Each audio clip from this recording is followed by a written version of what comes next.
Welcome to the Creative Play and Podcast Network. Join us as we share our favorite RPGs, one-shot games, tabletop games, reviews, and convention panels. Sit back and enjoy the show.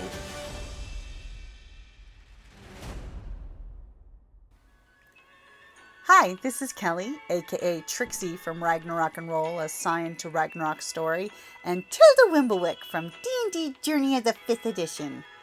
First off, I would just like to say thank you to everyone for listening to our varied adventures, as well as for rating us on iTunes and RPGpodcast.com.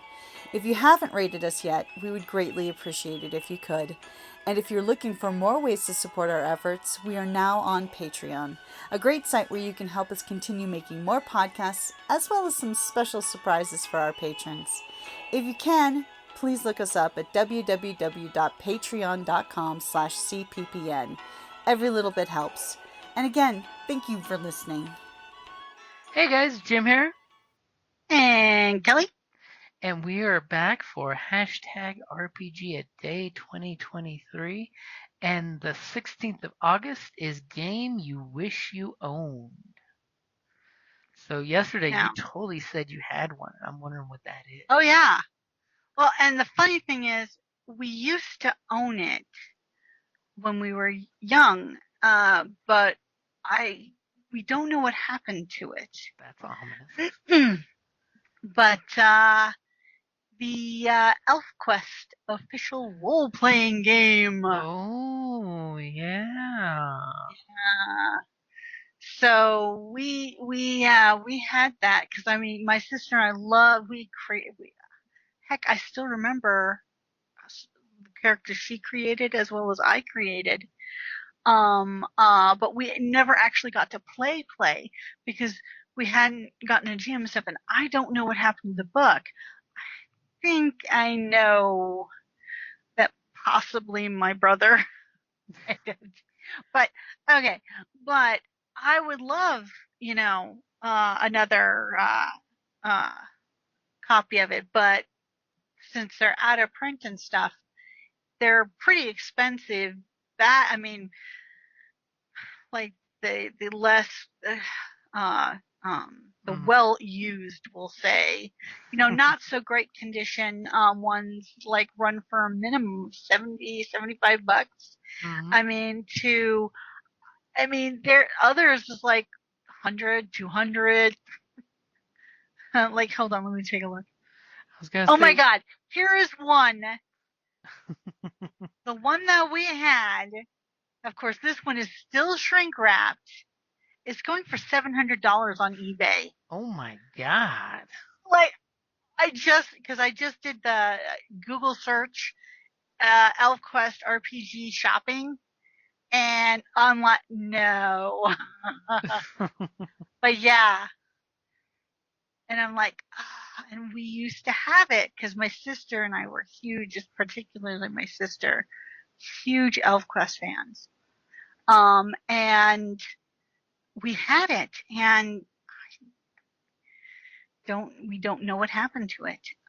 But we had made a bunch of characters and different types, and but yeah, so yeah. That's the one that, and remember our friend Colin, he actually picked up one for like $100+ or something, but an excellent condition. Yeah.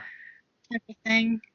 So, and Carrie, she had all of the, I forget the name, I'd have to look it up, but there was a special edition lead miniatures put out for ElfQuest. And she had them all and had painted them all, and but yeah. And I do recall I do have a PDF of that, because when you guys mentioned wanting to play that, you have a PDF? I got a PDF of the ElfQuest base book, just the base book. Okay, I need to see this. I would love a copy of the book, but hey, can you give me a copy of the PDF there? Okay. As it is out of print, I don't feel bad sharing a PDF of it. How about that? So that's mine. I know, because that's like one I look back in fondness from my youth. And like, oh man. But how about you? Which one do you wish you had? See, that's hard because I often will just get myself the game when I really want to, but one that I have not picked up, mainly because I have not got a big group that will play the game system, is I would love to get into the Fallout role-playing game because Apocalypse, Fallout, all the great stuff. But it is the 2D 20 system used by Star Trek and Infinity, Conan and and Conan. So not a lot of people are actually playing the game mechanic because it's complicated but great, and it's great for synergy, once you get used to it. But the Fallout role-playing game would definitely be one I'd love to give a shot to because it's Fallout. I mean, it's campy, it's serious, it's horrible, it's apocalyptic, but it's super fun. Of course, the other one that I would totally come out with too is the new game Hallows. That's HOLLOWS, which basically I it's don't. still a game in playtest. It has yet to come out. They've been teasing it for like ever. But it's currently still in playtest where you basically play folks that are fighting giant titan-sized monsters. So you're getting this whole aspect of little guy fighting giant titan monster, and it just has this really cool spooky feel to it.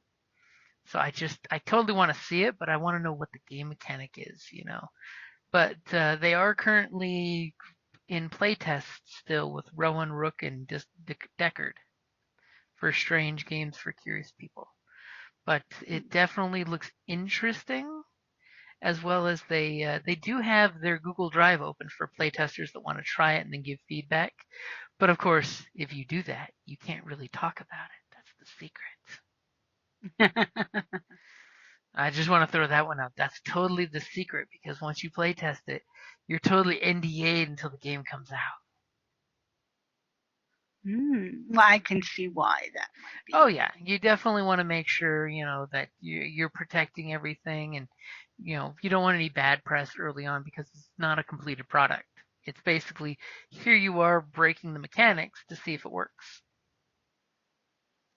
But you're trapped in a pocket dimension of rust and ruin that poisons the real world around them. Players take on the role of hunters who tilt headlong into the Hallows to attempt to slay, perhaps rescue, the tormented and twisted individuals at the center of each of the Hallow.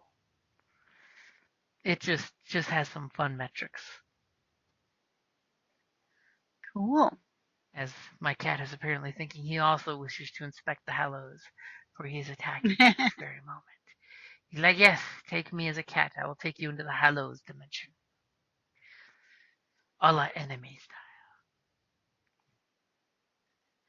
style. But definitely Fallout for me, because they've got so much easy material fed to them. How could they not have a great RPG? Though I know you're not a big fan of the apocalyptic stuff. Eh, Though I will totally say I was hoping for the longest time that Genesis Edge Studios would have gotten the IP for Fallout, because at one point there were totally fans making the Fallout setting for using Genesis dice, and it does work beautifully.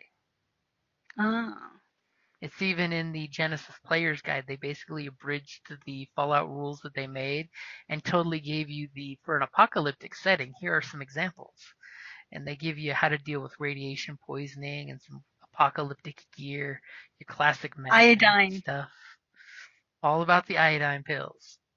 And I actually think that's one of the items. But it works better if you take it prior to exposure. Yep, if you take it during exposure, your thyroid is still toast. Yeah. But if you take it before exposure to radiation, your thyroid will not die and kill you with it. But those are definitely my two choices: Hallows and Fallout. Just because, again, so much cool information out there. Who does not want a town that's got a giant nuclear bomb inside the town as a thing that, like in the actual Fallout game, you have an option to go hit it with a hammer. And I won't spoil what happens if you choose to hit it with a hammer. But it's a I totally. just keep thinking Joe Dirt with when he hits that thing with the hammer and ew. See here, I was thinking the little gremlin from the old Bugs Bunny cartoons back in the day, Oh, where the little oh yeah. little gremlin is just tinking away on the bomb on the plane. Do do do do do do do do do do do do. But yeah, that is definitely the game that I wish I owned. But honestly, it's one of the ones that I've just edited myself from purchasing because it's one of those, if I bought it, it would just sit on the shelf. It would just be a dust collector. And as I mature in seasons, I try to not want to pick up games that will not get played just because my vanity wants to read it from cover to cover. But as a GM, it's good to read other RPGs cover to cover because it could have something in there cool that you want to steal. Just throwing that one out there. But again, I'm so bad about seeing an RPG and I'm like, ooh, purchase. I know. I mean, I could also throw out as a quick second, I would love to pick up the G.I. Joe and Transformers RPG, but my personal feelings have me keeping from buying anything with the Hasbro label on it just because I'm a jerk. I mean, they are both cool RPGs. I've thumbed through them on the books at the store, but I'm just like I'm gonna vote with my dollars and not feed Hasbro. Yeah, I mean, as much as I enjoyed the Dungeons and Dragons movie, I don't necessarily, I'm still sore about what they tried to do. This is true. It was bad. The spirit of bad business. Yeah, that was not nice. It totally has It's not cool. nothing to do with I have a podcast called D&D Journey of the 5th Edition, and I wanted to go to D&D 1.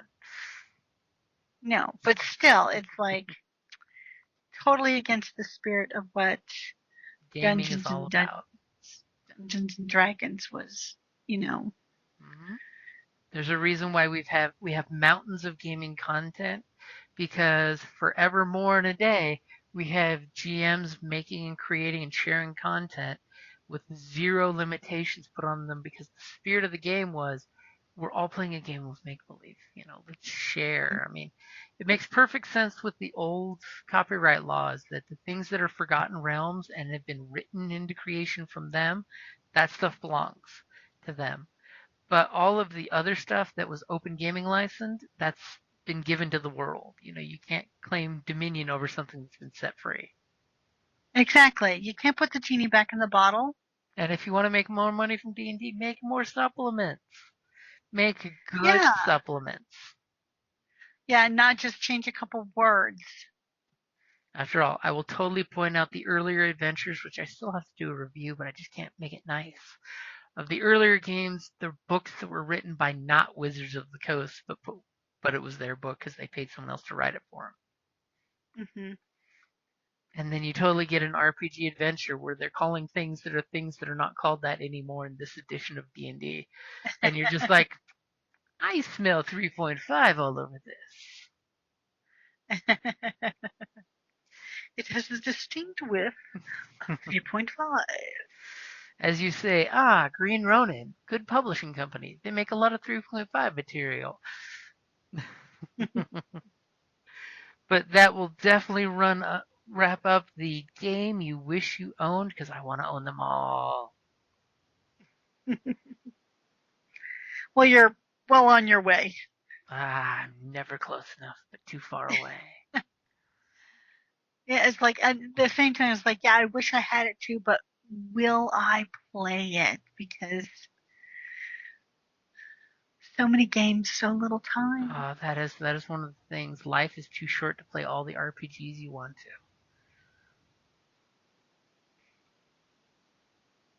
And on the plus side, on the 18th, we can talk about our favorite game system. Which totally ties into that. So we will definitely wrap up the game we wish we owned, and we'll be back tomorrow with funniest game you've played. That could be so many different ones. Yeah, that's a tricky one. Mm-hmm. It's got to be the funny ha-ha. I mean, I've got some doozies of stories, so that'll be a long episode, I bet. Alrighty, guys. Thank you for listening, and we'll be back with you tomorrow. Bye. Thank you for listening to the Creative Play Podcast Network. If you enjoyed our show, please check out D&D Journey of the 5th Edition and Ragnarok Enroll a Scion Hero to Ragnarok Story. Also, check out our Patreon page for more content and behind-the-scenes things, as well as joining us for a one-shot game or two.